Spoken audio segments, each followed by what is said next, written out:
खुसखुशीत, खमंग आणि त्याचबरोबर खूप पौष्टिक हे एकदम छान असं थालीपीठ खाण्यासाठी तयार आहे। तुम्ही बघू शकता किती अप्रतिम दिसतंय, अगदी टेम्पटिंग दिसतंय आणि लोणच्यासोबत किंवा दह्याबरोबर एक नंबर लागतात चवीला। बरं त्याचबरोबर करायलाही अगदी सोपे आहेत। चला तर मग खूप जास्त वेळ न घालवता रेसिपीला सुरुवात करूया। श्री स्वामी समर्थ सर्वांना। आज बघा आपण इथे भाजणीचे थालीपीठ बघतोय। आता माझ्याकडे घरात भाजणीचं हे पीठ अवेलेबल होतं। जर तुमच्याकडे नसेल तर तुम्ही घरात जी अवेलेबल पिठं आहेत त्यातले थोडे थोडे पाव वाटी पिठं घेऊन जरी हे थालीपीठ केलं तरी खूप छान होतं। म्हणजे जसं की ज्वारीचं पीठ असेल घरात, बाजरीचं असेल, तांदळाचं असेल, गव्हाचं असेल, बेसन असेल, तर अशा पद्धतीने हे थालीपीठ तुम्ही सेम याच रेसिपीला फॉलो करून करू शकता। मी तुम्हाला लवकरच तशीही एक रेसिपी अपलोड करेन, जेणेकरून जर घरात भाजणी अवेलेबल नसेल तर आपण अगदी सोप्या पद्धतीने थालीपीठ कसं करू शकतो हे बघूया। आता बघा तिथे या भाजणीच्या थालीपीठासाठी मी 1 बाउल भाजणीचं पीठ घेतलेलं आहे। इथे भाजणी घेतली आहे, त्यामध्ये 1 मोठ्या आकाराचा कांदा बारीक चिरून घालायचा आहे, लसूण हिरवी मिरचीचा ठेचा आहे आणि त्यानंतर चवीपुरतं मीठ घातलं आहे, पाव चमचा हळद, पाव चमचा लाल तिखट घातलं आहे, 1 चमचा जिरे पावडर घातली आहे, अर्धा चमचा धने पावडर घालायची आहे आणि अगदी 2 ते 3 चमचे मी छान याच्यामध्ये पांढरे तीळ घालून घेतलेले आहेत आणि त्यानंतर खूप सारी बारीक चिरलेली हिरवीगार कोथिंबीर घालून घ्यायचे। हे सगळे सुके जिन्नस आधी आपल्याला हाताने मिक्स करून घ्यायचे आणि त्यानंतर थोडं थोडं पाणी घालून आपल्याला हे भाजणीचं जे पीठ आहे ते भिजवून घ्यायचे। हे भाजणीचं पीठ भिजवत असताना अगदी एकदम पाणी घालायचं नाही, खूप जास्त पातळ करायचं नाही, घट्टसर पीठ मळून घ्यायचं आहे। तुम्हाला मी दाखवते।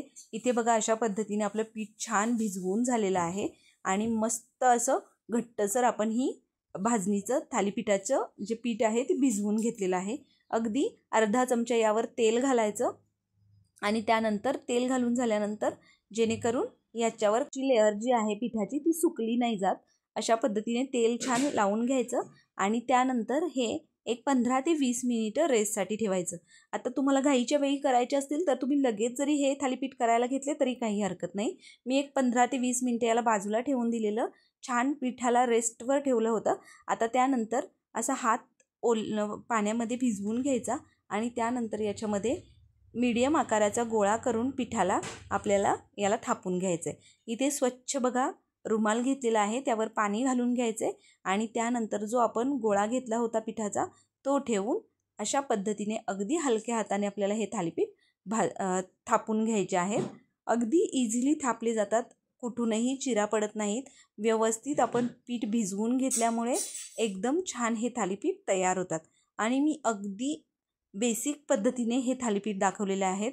अगदी बेसिक गोष्टींमध्ये अजिबात याच्यामध्ये खूप जास्त मसाले किंवा खूप जास्त भाज्यांचा वापर नाही, अगदी छान होतात चवीला। तुम्ही बघू शकता अशा पद्धतीने वरून थोडेसे तीळ भुरभुरायचे आणि असे होल करून घ्यायचे। आता तवाही आपला छान कडकडीत गरम झाला आहे, त्याच्यामध्ये तेल सोडून घेऊया आणि त्यानंतर हे थालीपीठ आपल्याला या तव्यावर सोडून घ्यायचे। रुमालाचे दोन्ही कोपरे अशा पद्धतीने पकडायचे, थालीपीठ तव्यावर टाकून झाल्यावर वरून छान पाणी स्प्रिंकल करायचं आणि अगदी इझिली हे थालीपीठ तव्यावर निघतात आणि छान आपण या तव्यावर हे थालीपीठ घालून घेतलेले आहेत। आता एका बाजूने खरपूस भाजल्यावर वरून बघा सुकल्यासारखं दिसतंय। आता मी हे उलटून घेतलं आणि उलटून आपल्याला दोन्ही बाजूंनी छान खरपूस असं हे थालीपीठ भाजून घ्यायचं आहे। तुम्ही बघू शकता छान असं तेल सोडून घ्यायचं, तेल लावून घ्यायचं।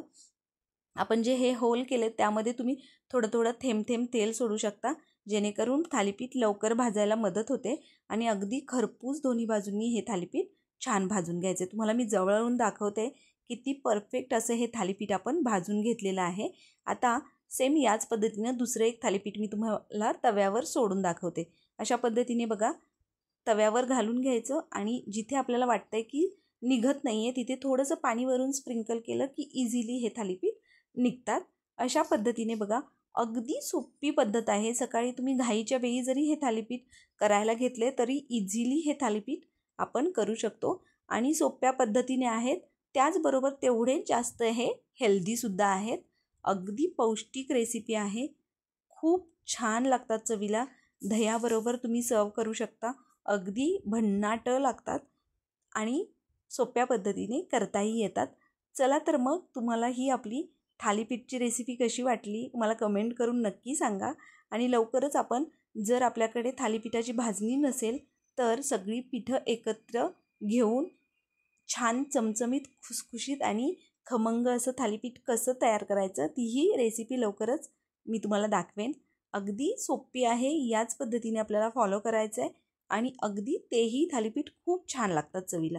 अशा पद्धतीने आपले इथे थालीपीठ, सगळे थालीपीठ करून तयार आहेत. अगदी खमंग झाले होते, एक नंबर तयार झाले होते, दह्याबरोबर अगदी अप्रतिम लागत होते.